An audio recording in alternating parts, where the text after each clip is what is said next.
Hello and welcome guys to your favorite channel Shiv Gauri health and business consultant. Guys मैं हर एक video में कुछ नया लाने की कोशिश ज़रूर करती हूँ और आज का जो टॉपिक है वो हमारा स्पेसिफिकली बिजनेस के ऊपर है कि हम अपने एक बिजनेस को हमने स्टार्टअप तो कर लिया, उसके क्या क्या प्लानिंग्स करने हैं, क्या क्या कैसे उसे बनाना ये तो कर लिया, बट नेक्स्ट स्टेप आती है कि उसे अच्छी तरह से चलाने के लिए उसे प्रॉपर मैनेजमेंट की ज़रूरत होती है।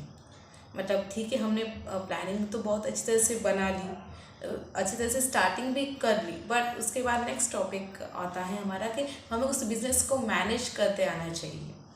तो आज का जो स्पेसिफिक टॉपिक है ये इसी के ऊपर है कि आप कैसे अपने बिजनेस को एक बार बिल्ड अप करने के बाद आप कैसे बिजनेस को मैनेज कर सकते हो और आपको मैनेज करते वक्त क्या क्या बातें याद रखनी है ताकि आप जो है बिजनेस में प्रॉफिट जो है वो ज़्यादा से ज़्यादा कमा पाओ, कस्टमर्स को एक अच्छी सर्विस दे पाओ।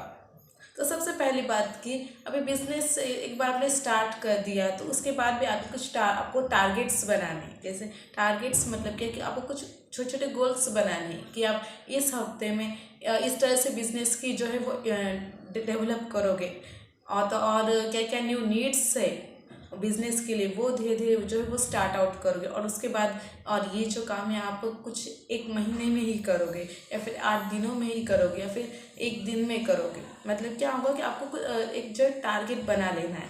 जैसे कि अगर हम कहें तो अगर कोई रनिंग रेस अगर होती है तो स्टूडेंट्स को या फिर एक रेसर को बताया जाता है कि आपको कहाँ तक भागना है, मतलब what is your goal point क्या है आपका। तो उस तरह से आपको पहले गोल पॉइंट सिलेक्ट करना है, मतलब क्या टारगेट जो है वो सिलेक्ट करना है और उसके बाद जो है आप उसकी वर्किंग जो है आपको स्टार्ट आउट करनी है कि आप कैसे उसको जो है उस टारगेट को जो अचीव कर पाते हो। और जैसे जैसे आप टारगेट को अचीव कर पाओगे आप खुद देखोगे कि आपकी कंपनी की ग्रोथ जो है वो होनी स्टार्ट आउट हो जाएगी।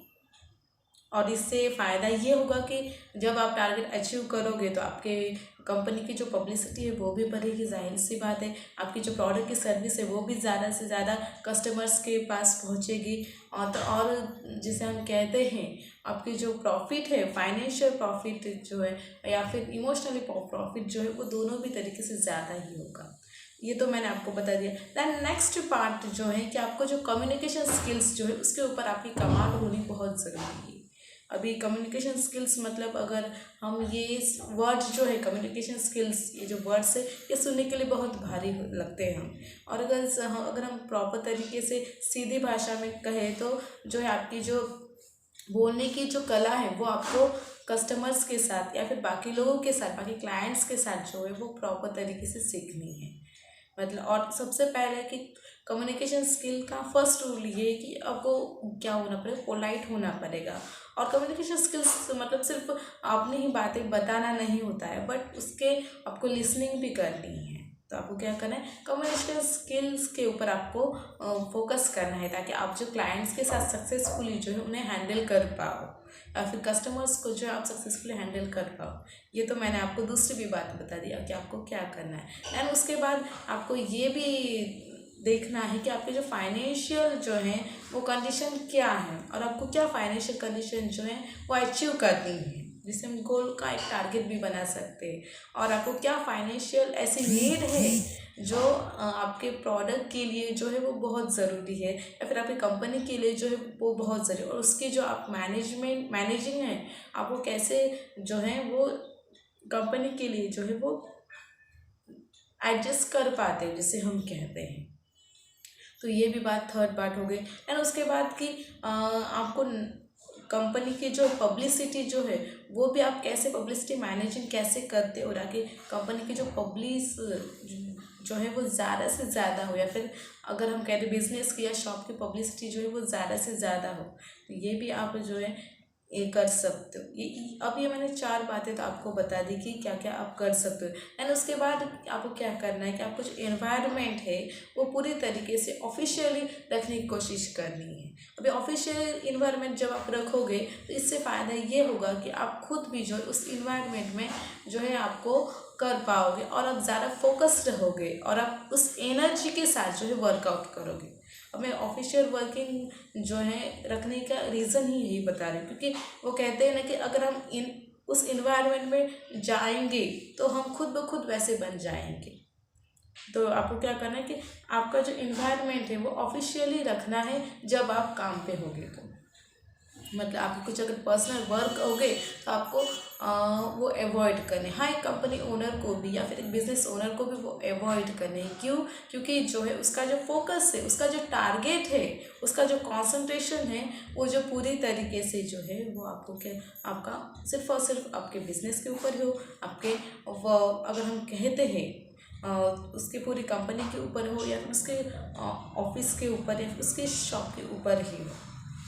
तो आपको ज़्यादा से अवॉइड करने की, पर्सनल वर्क को आपको करना भी नहीं। और मैं तो करना दूर की बात कहती हूँ कि सोचना भी नहीं, ताकि आपका जो ध्यान जो है वो आपके बिजनेस से ना भटके। और तो और आपने एक टाइम सेलेक्ट कर लेना है कि आपको कौन से टाइम में जो है अपने शॉप को, आपके बिजनेस को जो है वो चलाना है।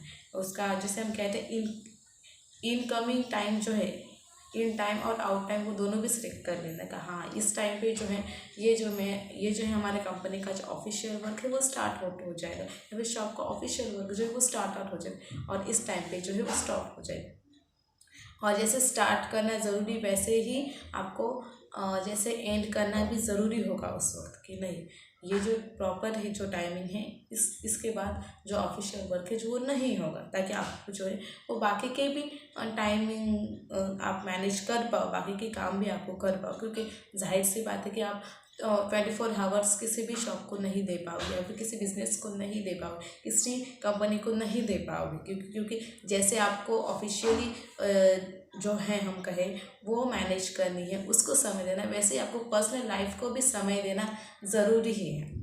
और एक सक्सेसफुल बिजनेसमैन या फिर सक्सेसफुल शॉपकीपर यही होता है कि वो अपने पर्सनल लाइफ को भी समय प्रॉपर तरीके से दे पाए, और तो और अपने जो है वर्किंग है वो उसका भी समय आप दे पाओ। और इसके लिए आपको कोशिश करनी है कि आपको खुद वन मैन शो नहीं करना है। क्योंकि अगर आप वन मैन शो करने के बारे में अगर सोचोगे तो आप सक्सेस नहीं ले पाओगे, ऐसी बात नहीं। बट आपको ये करते वक्त बहुत सारी प्रॉब्लम को फेस आउट करना पड़ेगा, खुद अकेले ही टैकल करना पड़ेगा। इसके लिए आपको को वर्कर जो है वो रखने, और उसके बाद को वर्कर रखने के लिए भी आपको क्या करना है, प्रॉपर टीम की जो अरेंजमेंट है वो कर पानी है, और उनकी जो नीड है वो फुलफिल करनी है, और खुद की भी जो शॉप या फिर बिजनेस की नीड है वो भी फुलफिल करने की कोशिश ज़्यादा से ज़्यादा करनी है। और जैसे जैसे आप एम्प्लॉयज़ की नीड फुलफिल करोगे तो जाहिर सी बात है जो उनका जो एक जोश रहेगा कंपनी में आपके काम करने का, वो ज़्यादा से ज़्यादा बढ़ेगा। और इसे हम एक टीम मैनेजमेंट भी कह सकते हैं। तो मैंने आपको ये भी बता दिया कि उसके साथ साथ टीम कैसे मैनेज करनी।